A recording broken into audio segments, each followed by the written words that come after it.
Sik Nipani Sigi, Manipura, Irang Sogatpagi, video viral with the same Uram Maniko. Asigi Matang of Hamge, Adugi Matanga Haigadabadi, Manipur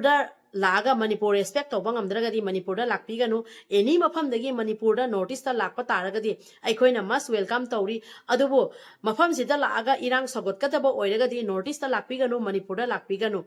Manipur notice Hariba Mapam Sing say, Aikoina touristing Yamna respect Tori. Aduna touristing na so hariba notice Manipur notice the lady mafam singja respect over hairagadi notice the koiba lakpiu Manipur the koiba lakpiu aduna tragadi Manipur the su lakpiga no notice the su lakpiga no irang sogatpagi oiradi laktabani in a pair of se haijege aduga muka tanjasida asagi sik nipa nisena kari tori bano abada mayam kangamani adu so afam kazitanga tamjage sik nipa nisina tangsang pairaga Manipur manungda leiriba aikhoi shopping mall amada sanga aga thangsang pairaga public place manung se sangge haibani aduga aikhoi gi mall manungda leiriba manager aikhoi gi ibung yupa sing duna thoklaga public place manungda thangsang se paira sangba se leiriba public mayam se insecure oi hena haiba matamda asmaina thangsang pairaga mall gomba asmaina public place manungda changbagi allow leite haiba matamda hairiba signi pani sina nakoi india dra leiri se nakoi india gi ra India da asi permission lay no khangdra nakoi da common sense zawdra nakoi da basic knowledge zawdra kaina sik ni pani sina Manipur manung changa aga Manipur manung da changa aga aikhoi gi ibong yu passing da hangatna makhoina wa sawraba adusu aikhoi ibong yu passing na phajana haibada public place manung da thangsang paira changano haibagi public place manung da thangsang paira changba se allow leite haibagi Kalu isinau ma'am Manipur sida tawri base aman muk onjan Manipur sida tawning tawba ya hebagi mato mong ama taw khalaya ba asi kari gino yade na khangan bai darkar ama tadra ba kripal hariba Punjabi singna Sikh singna pai ba kripal hariba se thangsang da public place da pai raga chatpagi permission leibra ba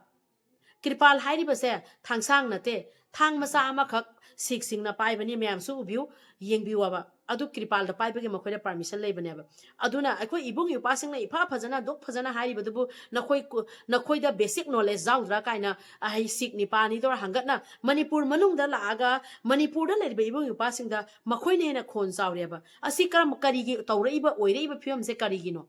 oirei ba phim se mayam khanda bi wa ba amana su yai hena tawrakpadagi kaisu na tamare haina khanjal ayaba ado huzik wari se nauringai matamda huzik wari se nauringai matamda asi yadi aina aikhoi Manipur government na amadi akhoi central government na asigi matang da kari wafam thambira gaba kari gino Manipur se mai saktuna leiriba mikap meira khona thanduna leiriba Manipur ingdringai matam se ama mukla ga mai chukhat laga mai haugat pagi matomong ama toriba se Manipur da leiriba yellow mi akhoi se malem da lana uhana ba hotna riba lalong asmai silliba se kari gino aba Manipur da changak pataragadi Manipur sibu ikai khumnaba ngamdraba taragadi Manipur da changbi rakano Manipur da lakpi gano aba Manipur mai hauna leibani aba relief camp da kayama huzik leiribani mai magi yum thadoga asigi tanja sida mukamu nakhoine koiba lakpa taragadi phajana lakpyo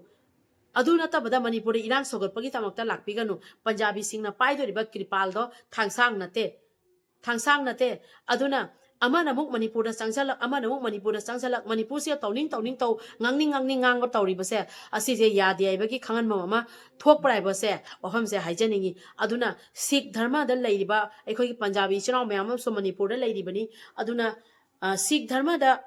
kripal hari base karino asi Sikh dharma da lebi chinaw mayam so khang mani ko yam phajagraba dharma ni Sikh dharma hari base gurudwara da laireba kaya bu puk thalali bani gurudwara da Sikh dharma da mafam khudimak ta khoina chatpa matam da Delhi da sakera Kolkata sakera aikhoina Haryana sakera Punjab sakera khoina chaluba matam da gurudwara da jeliba hinjang do bauna morok haptia ba gurudwara ge hinjang do bauna adumaina thumna tanduga athumba hinjang do adumaina jeleba ko adugi message to khangwa ba asiga dharma amaga nungsina da wai na tiaba phajagarba Sikh dharma do adu do malem pomada respect tore ba dum dharma do hariba Sikh ni pani sina amukamuk asida irang sogapagi matomong ma tawri base asi mieng changhanjaninge na haijage aduga Manipur sida asumaina laga irang sogatpase yadi haibagi ama khanganmam thok price so haijaningi aduga amana sumya changak changak pa khudimakna Manipur sida ngangning ngang tawning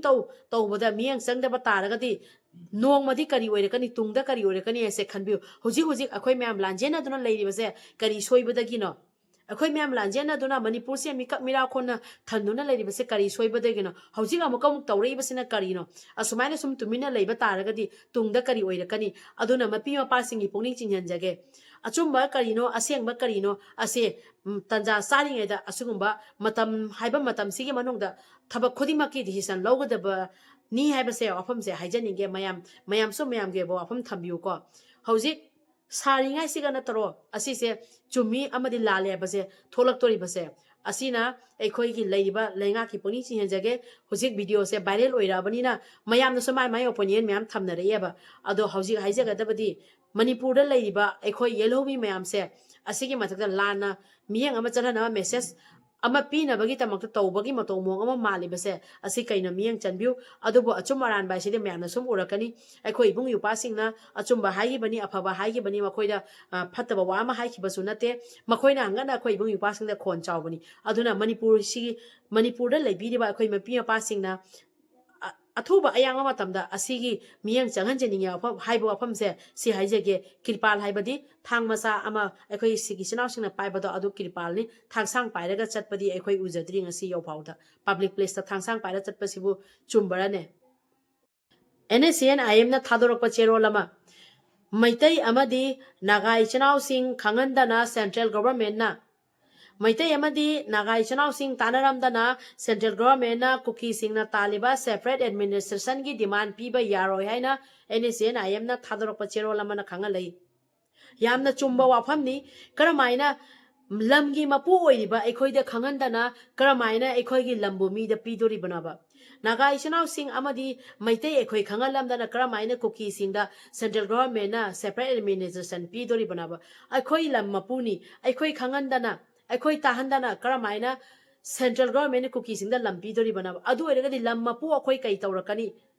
adu central government na hena khangangwani central government hena khanmam juthoi NSN IM na thadoriba cherol se matik chaba yamna mayek senglaba wafamni maitai amadi nagai chanau sing khangandana central government na Kuki sing na taliba separate administration gi demand piba yaro haibase aduki matik chumlaba wafamni aba aduna Kuki na khoida haigadabadi na khoina separate administration se taning mafam da taloba lamma pu oiriba ekhoina yaragani na khoina phangdori base maitai ekhoida nagai china ekhoina yaragani na khoina phangdori ba separate administration hairi base ekhoigi lamni ekhoigi yumni ekhoina thamning ma mi do thamdori ni ekhoina lehening ma mi do lehendoi ni ekhoina pining ma mi duga pidori bani lamma pu ekhoida haidaraga lamma pu ekhoigi ayaba yawdraga karamaina na khoina taliba na khoina pami bada phangdori banaba lamma pu ekhoi khangandana lamma pu ekhoi yawdana ekhoi gi lamsibu na khoi da pirakadro nakok to kari yawge chak chabro kari sage Kuki na khoi bu ikai bu su khangdaba adugma Kuki na khoi aduna Kuki gi di hujik haige dabadi kapninga wafam da kapu lawninga wafam da law na khoi na khalliba na khoi gi wakhalando asima poksidi to khura mapok tararak pogasu nakhoigi napa napu nabdo mayam laaga khuramaraga su nakhoina taliba demand kaidau ngai su phangoi lamma pu oiba maitei ekhoida nagai chanau sing ekhoida nakhoina aikhoida haidraga di atopada haira phangoi aikhoida di nakhoina haibegi natik so leite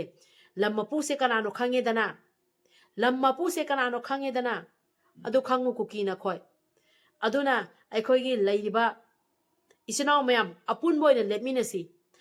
asuguma refugee jingse maru tumna muthat kharase aba mahik singja loisan bagi matam yaure aba Action IM Bharat Sarkar na Kuki militant sing asi Sijin naduna naga sing imayokta hingsa gi thawong kaya chathali Kuki sing asi mausana oidabada ngangba nomadic tribe amani naga sing amasung maitai sing tanaba tauduna India government na Kuki singi separate administration natraga masagi legislature laitaba union territory gi demand pibe yaroi haina Action IM na thadorokpa cherol amana hairi cherol leikhidreba baltegi haksang do palhan gera pumhan gera nakhoi gi kusi leikhidreba baltegi haksang do leiron chankhiroi hairiye chaninga challu chaningderga tu leikhidreba balte do hakchangdo hanthaninga hathahallu pumhanninga pumhallu aduda amuk mayamdabo khangalaga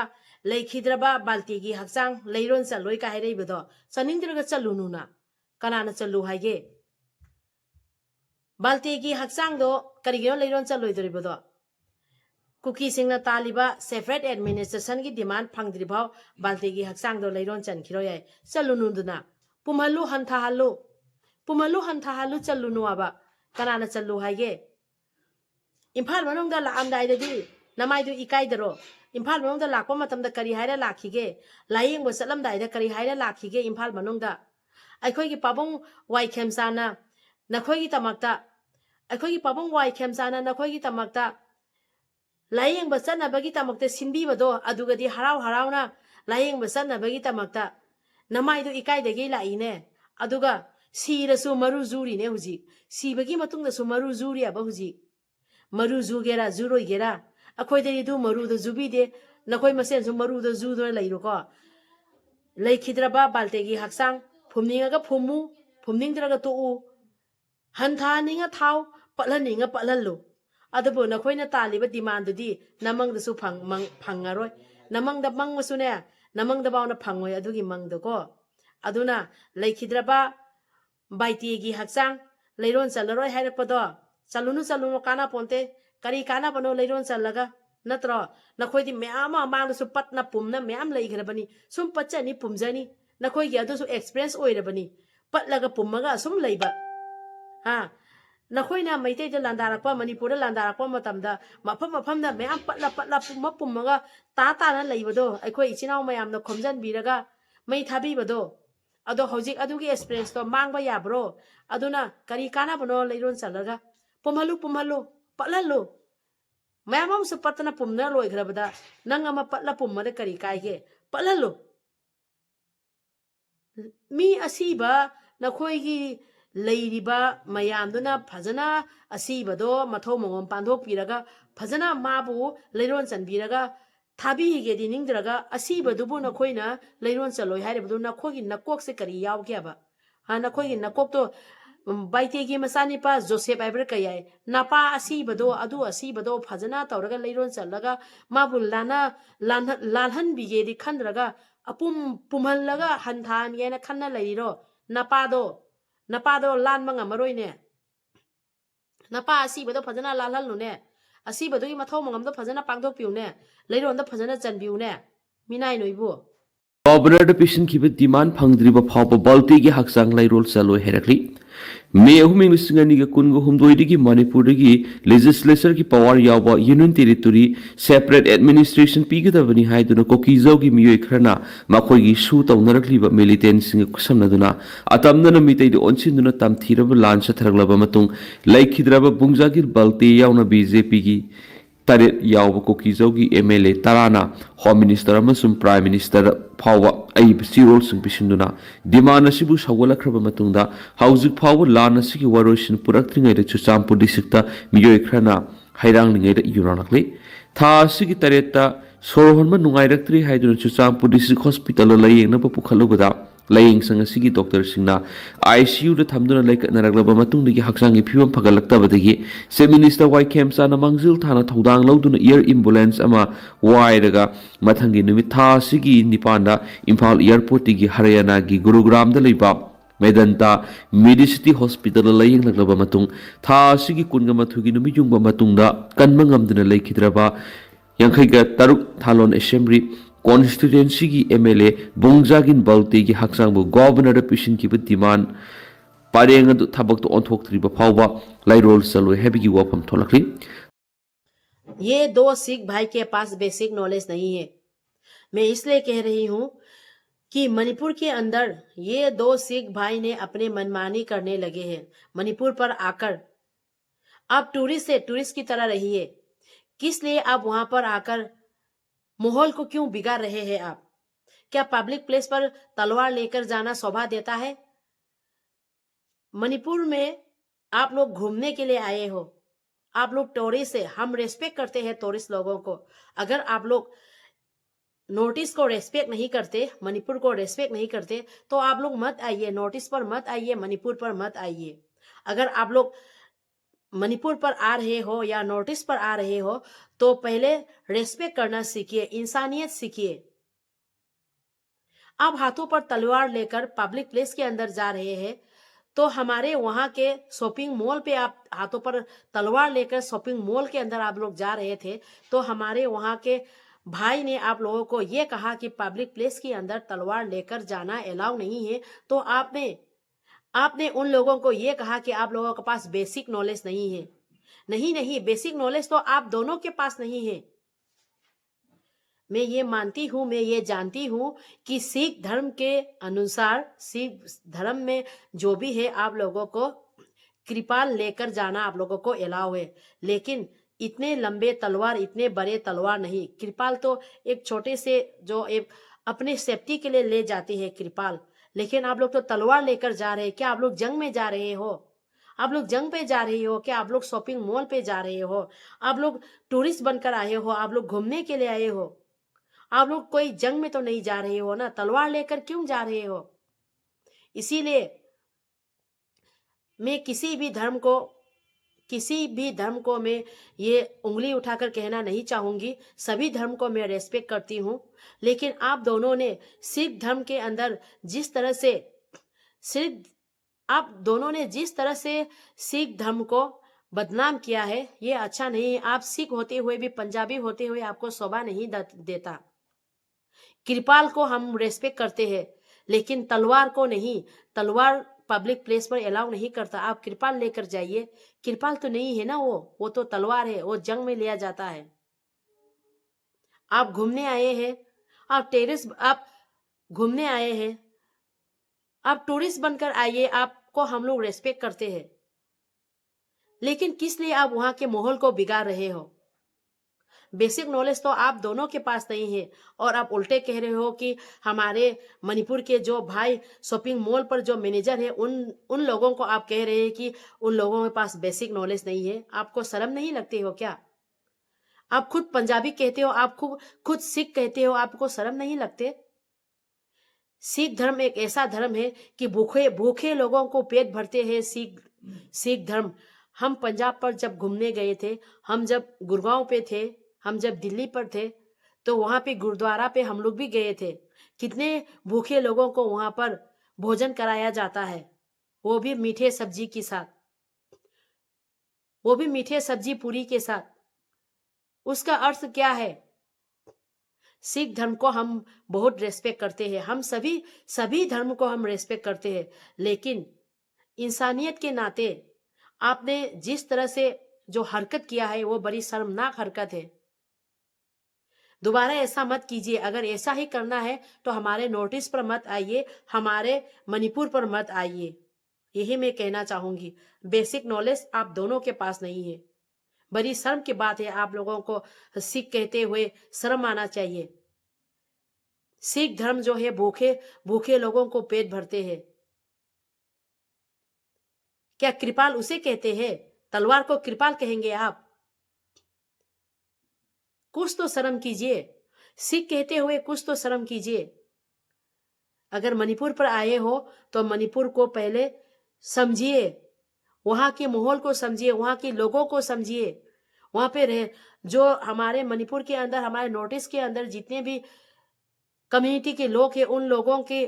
culture को respect कीजिए। उन लोग क्या कहने चाहते हैं, उन लोगों को रेस्पेक्ट कीजिए। भेदभाव मत कीजिए। आप भेदभाव कर रहे हैं, अपने मनमानी कर रहे हैं, ये आपको शोभा नहीं देता। तांखुल सिंह कुकी सिंह मरी पुंब तत्नागदाबनी तांखुल नागालों लैंड राइट करिगुम हिरम अमतग यासिनब तौरoi तांखुल नागा सिंह कुकी सिंह लैनरंबा मरी पुंब तत्नागदाबनी हाइना तांखुल नागालों तांखुल सिंह खनख्रे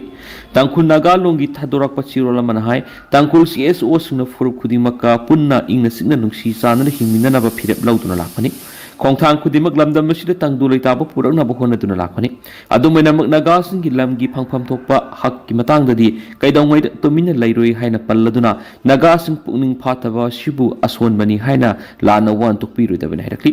हंदक लिता तांखुल नागा लुपना थादोरक चेरोल मै चिनाव मैम हिरम अमददा मरी थमनबा जारोय खुदक्तगी मरी तत्नागदबनी हाइना तांखुल नागा इचनाव सिंह थादोरक चेरोल मना खंगा लई कुकी सिंगा tangkhul ichinau singa tangkhul naga ichinau singa hiram amata mari leineba yaroi haina thadorei asukkoina tangkhul ichinau singi leiriba CS organization singsina leiriba se mayam puna maka leiriba lup puna maka nuksi sanana leiminana ba nuksi sanana mayam puna maka yanana leibina bani adubu Kuki singna hojik henjalakpadagi aikhoigi tangkhul naga ichinau singna ngasi jawhauda iramdamgi khallaga nungsi nabagi khallaga ingna chikna leirakpani adubu isagi iramda hojik Kuki singna isagi lam munnaba honarakpa taragadi aikhoi tumina leiroi aduna tangkhul ichinau singna hojik thadorakpa chelol simakna hojik haibadi tangkhul naga ichinau singna Kuki singa maram amatada hiram amadada mari leinaba yaroi khudaktagi mari khudimak tatnagadabani haina aikhoi tangkhul ichinau singi magaidagi thadorakpa chelol amana haireba hauna sani Kuki gadi kanasu tinaba yaroi Kuki gadi kanasu mari leinabasu yaroi Kuki na kanaguma lup amaga tinabasu ngamoi Kuki haiba furup ase masa khaktagi khanba adusu achumba nate Kuki singsina mahigumna mi amadamok onjan makhoigi laina se furup khudimakta onjalaga landabagi laina ama layaba aduna haiba Kuki furup sigi tinafam sangjafam amata leiroyaba aduna aikhoi tangkhul ichinau singnasu thadoriba chelol sena hairi aikhoigi tangkhul naga ichinau singna Kuki singa hiram amadada mari leinaba yaroi khudaktagi mari tatnagadabani haina thadoriba chelol asina khangalai ichinau mayam Kagi lamdagi Kuki sing tanthokpagi haglai haina CSO singna phongdorakre tangkhul nagagi lamda sangdafam lauduna leirakiba Kuki sing matam ama hektada naga singna tanthokpagi haglai central amasung Manipur government na su agreement sign taunariba Kuki ang group singi camp sing nagataba khulgi manakta sanaba honariba sing amadi ain kaina khunda sidakliba Kuki migrant singa loinana document sunapai daba immigrant sing deport tawgadabani haina tangkhul nagagi civil society organization singna dabi tawragli tangkhul ichinau singna khangalakpa warol amaga taningba matamda tanba ngami Kuki singdi tangkhul naga ichinau singna thadorokpa cherolgi matung ina khangalakpagi matung ina Kuki singdi aikhoina taningba matamda tanba yai aikhoigi lamda leibani aikhoigi lamdagi aikhoina tanthok ningba matamda tanthokpagi right lei yaina aikhoigi tangkhul ichinau singna khangalai yamna chumgraba wafamni pari mom channel sibu yengbiriba mayam puno pui kai khomnajari ichinau mayam nungai rakhani Kuki noi pausisu yam nungai ko aikhoigi tangkhul naga ichinau singna hairiba wafamse chumdaro migi lamda noina afau saraga noina ekta mapu oigeba yagadraba ha aduna hojikti hairena tangkhul naga ichinau singna Kuki singbu taningma matamda tanbagi right lei aikhoigi lamda leibanina akhoina taningma matamda tanba yaido chummi maitei aikhoina taningma matamda nakhoisu tanba yai ko maitei aikhoina taningma matamda Kuki na khoise tanba yai aikhoigi naga ichinau singna taningma matamda Kuki na khoise tanba jai yelomi oina nungsi sanana leiminareiba Manipur sida harau tyamna leiminareiba aikhoise nungsi sanana leiminabegi aikhoida adubi wakhalon leiaba adubu Kuki na khoidi adubi wakhalon do leite aduna na khoidi taningba matamda tanba yai ado ichinau mayam ngasi mayang yefamda thamjariba video se hojik Manipur da thoiba thodok mayam se mayam nasu uramgani ko